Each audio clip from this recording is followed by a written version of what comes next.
آدمی کی غلامی کرنا پسند نہیں کرتے. ہم رش دیکھتے ہیں کدھر زیادہ ہے. رش کے پیچھے اعلیٰ حضرت مرید ہوئے اور پیر خانے کی نوکری کی.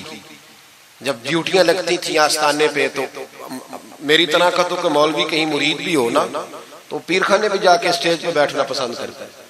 لیکن اعلیٰ حضرت فرمایا کرتے تھے میری باتھ روم پہ ڈیوٹی لگاؤ, میں وہ والی نوکری کروں گا, اس سے میرا نفس کچلا جاتا ہے. وہ اتنے بڑے عالم ہو, فرمایا کرتے تھے میری وہ ڈیوٹی لگاؤ جو سب سے چھوٹی ہے. عاجزی اس درجے کی تھی, اتنی عظمتوں, اتنی فضیلتیں, اور پھر جب اتنا کچھ اللہ بندے کو دیتا ہے نا, اتنا اسے تقویٰ, پھر اسے اللہ بصیرت کی روشنی دیتا ہے. حضور فرماتے اتقوا فراست المومن فإنہ ینظر بنور اللہ, مومن کی فراست قلبی سے ڈرو, وہ اللہ کے دیے ہوئے نور سے دیکھتا ہے. اعلیٰ حضرت رحمت اللہ تعالی علیہ, ان کے خلیفہ تھے سید نعیم الدین صاحب مراد آبادی, تفسیر خزائن العرفان لکھی انہوں نے. سید صاحب کے ایک دوست تھے سید دیدار علی شاہ صاحب, لاہور میں ان کا مزار ہے. جب داتا صاحب جائیں نا تو محدثین کے مزاروں پہ بھی جایا کریں. ملنگوں کے مزاروں پہ رش رہتا ہے, علماء کی قبروں پہ جاتا ہی کوئی نہیں, وہاں بھی جایا کرو, ان لوگوں نے بڑی خدمت کی ہے دین کی. حضرت سید دیدار اور داتا صاحب تو پھر دیکھیں نا ان کی کتاب پڑھیں, داتا صاحب صوفیاء کے بھی امام ہیں, علماء کے بھی امام ہیں, کمال کر دی. تو میرے بھائی حضرت جناب سید دیدار علی شاہ صاحب سید نعیم الدین مراد آبادی رحمت اللہ تعالی علیہ کے دوست تھے. سید دیدار علی شاہ صاحب رحمت اللہ علیہ ملنے گئے سید نعیم الدین صاحب سے, تو سید نعیم الدین صاحب تیار تھے بریلی شریف جانے کے لیے. سید نعیم الدین صاحب بریلی جانے کو تیار تھے. عمر میں بھی اعلیٰ حضرت سے بڑے تھے دیدار علی شاہ صاحب. تو کہا دیدار علی شاہ, اور مرید اور خلیفہ بھی کسی اور کے تھے, سید شاہ فضل الرحمان گنج مراد آبادی رحمت اللہ علیہ کے مرید اور خلیفہ. کہنے لگے چل یار میں بریلی شریف جا رہا ہوں, اعلیٰ حضرت سے ملا کے لاؤ. تو دیدار علی شاہ صاحب نے عذرائے محبت, دل لگی میں نہیں بندہ بات کرتا, کہنے لگے میں کسی کے پاس کیوں جاؤں, میں خود بہت بڑا عالم ہوں.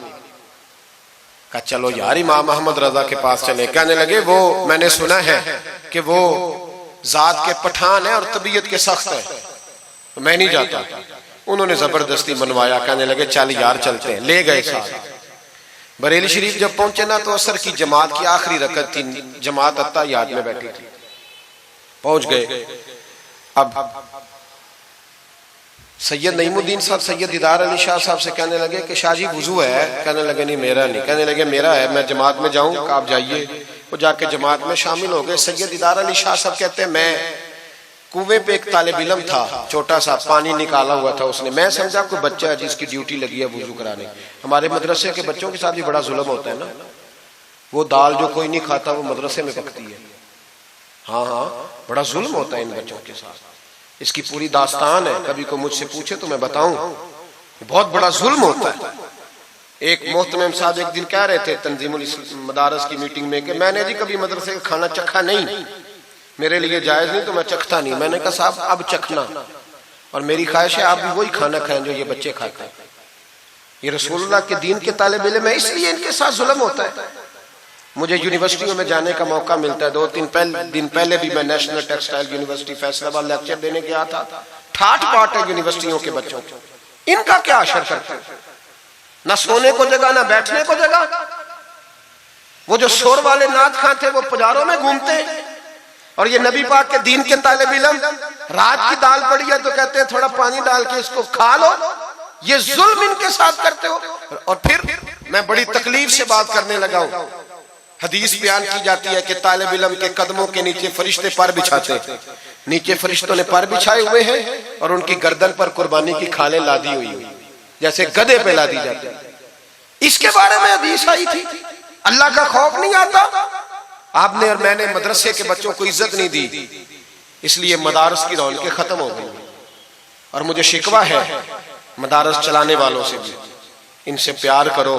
یہ غریب گھروں کے ہوتے ہیں, یہ غریب گھروں کے ہوتے ہیں.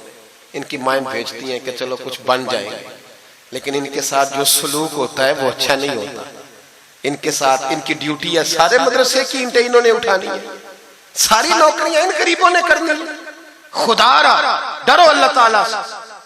حضرت سید نعیم الدین صاحب مراد آبادی رحمت اللہ علیہ فرماتے ہیں میں پہنچا اس طالب علم کو, میں نے سمجھا کو وضو کرانے والا. تو میں نے کہا پانی اٹھانے لگا تو کہنے لگا بابا جی پوچھ تو لیں پہلے, پانی تو میرا ہے. فرماتے ہیں میں نے کہا چل بیٹے پھر دے دے اگر تیرا ہے تو، میں نے وضو کرنا ہے۔ تو وہ بچہ کہنے لگے حضور آپ کو پتہ ہے کہ نابالغ اپنی مرضی سے بھی اپنی چیز کسی کو نہیں دے سکتا۔ مولانا دیدار علی شاہ صاحب فرماتے ہیں میرے دل پہ چوٹ لگی۔ میں نے کہا دیدار علی، احمد رضا کے مدرسے کے تو نابالغوں کا علم بھی تجھ سے زیادہ ہے، نابالغوں کا یہ حال ہے تو بڑوں کا کیا حال ہوگا۔ فرماتے ہیں کہ وضو اس بچے نے کیا، پھر میں نے پانی بھرا، وضو کر کے میں مسجد کی سیڑھیاں چڑھ رہا تھا۔ سید نعیم الدین صاحب کی نماز رہتی تھی، وہ مکمل کر رہے تھے، اعلیٰ حضرت سیڑھیاں اتر رہے تھے، ان کے پیچھے پیچھے ہاتھ باندھ کے لوگوں کو چلتے دیکھا تو میں سمجھ گیا یہی اعلیٰ حضرت ہے۔ اعلیٰ حضرت کی کرامت تھی کہ سید کی آنکھیں دیکھ کے پہچان جاتے تھے کہ سید ہے، آنکھیں۔ کہتے ہیں جب سیڑھیاں اعلیٰ حضرت اتر رہے تھے میں چڑھ رہا تھا تو میری آنکھیں دیکھ کے پہچان گئے، سلام لی تو کہنے لگے آپ سید ہیں؟ تیری نسل پاک میں ہے بچہ بچہ نور کا، تو ہے عین نور تیرا سب گھرانہ نور، آپ سید ہیں؟ کہتے ہیں میں نے کہا جی۔ کہتے ہیں اتنا بڑا عالم، جب میں نے جی کہا تو فوراً جھکے اور میرے ہاتھ چوم لیے۔ تو میں نے پوچھا طبیعت کیسی ہے؟ وہ بات جو میری اور سید صاحب کی تنہائی میں ہوئی تھی، میں نے کہا اعلیٰ حضرت سے پوچھا حضور طبیعت کیسی ہے؟ تو کہنے لگے شاہ جی ذات کا پٹھان ہوں، طبیعت ذرا سختی ہے میری، پٹھان جو ہوں تو ذرا طبیعت سختی ہے، کیا کروں؟ سید صاحب کہتے ہیں میں نے کہا حضور وہ تو میں نے ایسے ہی فرمایا، شاہ جی جو ہو گیا ٹھیک ہو گیا، آپ نماز پڑھ لیں میں انتظار کرتا ہوں، آپ نماز پڑھ لیں۔ کہتے ہیں پھر میں اعلیٰ حضرت کا ہو کے رہ گیا، اور پھر ساری زندگی مجھے شکوہ رہا کہ اتنی دیر سے کیوں آیا ہوں، زندگی سے یہی تو گلہ ہے کہ تو بڑی دیر سے ملا ہے۔